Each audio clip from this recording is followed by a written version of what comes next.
People call it antisocial. You've called it introversion your whole life. Psychologists call it something else entirely. Solitude is the only place your nervous system ever feels safe. You didn't choose to prefer being alone. You learned that alone was safer than people could be. When a child's emotional world is consistently unattended, the nervous system runs a quiet calculation. People are unpredictable. Unpredictable means unsafe. Alone is familiar. Familiar means safe. That calculation doesn't go away when childhood ends.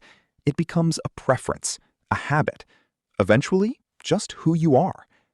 Here are 7 signs your love of solitude isn't just who you are, it's what you were taught. You recharge alone because people cost you something as a child. In most childhoods, people, particularly parents, are the source of comfort. The nervous system learns one baseline truth: people restore me. In emotionally neglectful homes, that equation reverses. People required management. Their moods came first. Being in the same room meant being on alert. The nervous system made the opposite calculation. People cost. Solitude restores. What you call introversion is often just this: a system that learned one rule. True rest only comes when nothing is asked of you. Sign 2. Social situations feel like performances, not connection. You know exactly how to operate in a room.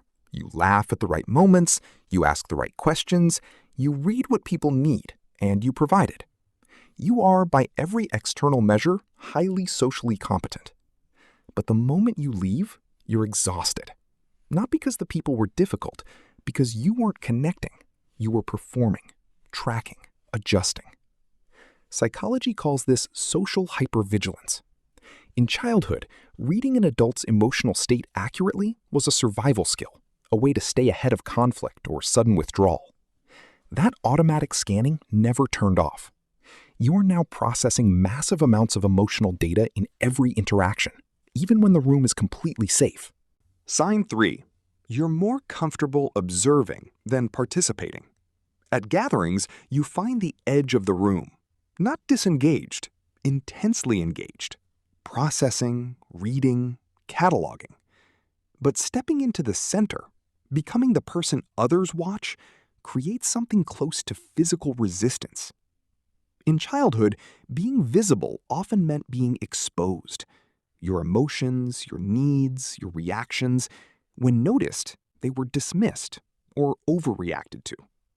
Either way, having feelings in front of people felt unsafe. Staying at the edges of rooms was never shyness. It was a strategic position you learned to hold to stay unnoticed and protected. Sign 4. Other people's emotions exhaust you before they say a word. Before anyone speaks, you already feel it.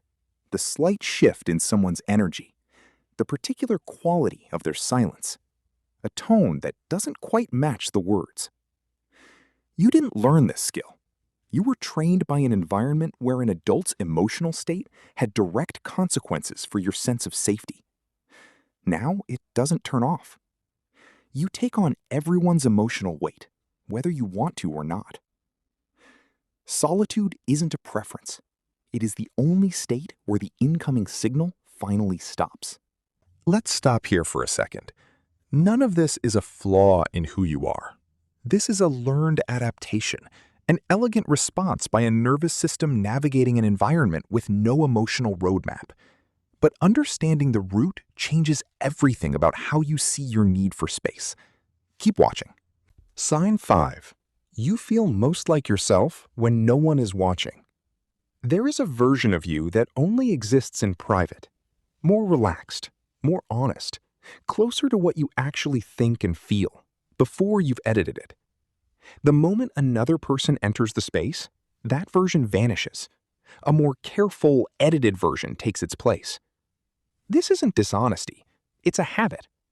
When childhood required you to monitor your emotional expression, to be careful with feelings around people who couldn't hold them, you split into 2 modes, the public self and the private one. Solitude becomes the only place the private one gets to exist without consequences. Sign 6. You'd rather stay home than explain why you need to leave early. Social plans produce a specific kind of anticipatory exhaustion, not dread of people, dread of the exit. Having to leave early means disappointing someone. It means prioritizing your own needs in front of people who may not understand. And here is the actual wound. In childhood, having needs that required others to adjust was either ignored or made to feel like a burden. You learned to avoid creating the situation altogether. Staying home requires no explanation, no justification, no guilt. And requiring none of those things is its own kind of relief. Sign 7. Being alone isn't loneliness, it's relief. This is the one most people with this pattern cannot explain to others. Loneliness is the pain of wanting connection and not having it. What you feel in solitude is the opposite, a physical lowering of the shoulders, a deep, uninterrupted exhale, a quiet that feels earned, not empty. When early connections were inconsistent, volatile, or costly, the nervous system drew one final conclusion. Relationships are inherently unstable. Solitude was the only thing that never withdrew, never disappointed, never demanded something you weren't prepared to give. Solitude became your most reliable relationship. Preferring to be alone is not coldness. It is not antisocial. It is not a flaw in your character. It is a logical calculation made by a nervous system that prioritized your survival based on the only evidence it had at the time.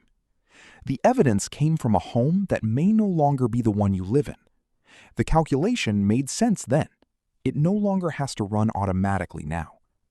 This was never about who you are. It was about what you learned in the only home you had. Here is the question I want you to sit with. Does solitude feel like relief to you, or does it feel like loneliness? There is a real difference between the two, and knowing which one it is tells you more about yourself than any personality test ever will. Leave your answer in the comments. Even one word is enough. And subscribe. This channel exists for exactly this, the psychology behind what people carry silently into adulthood.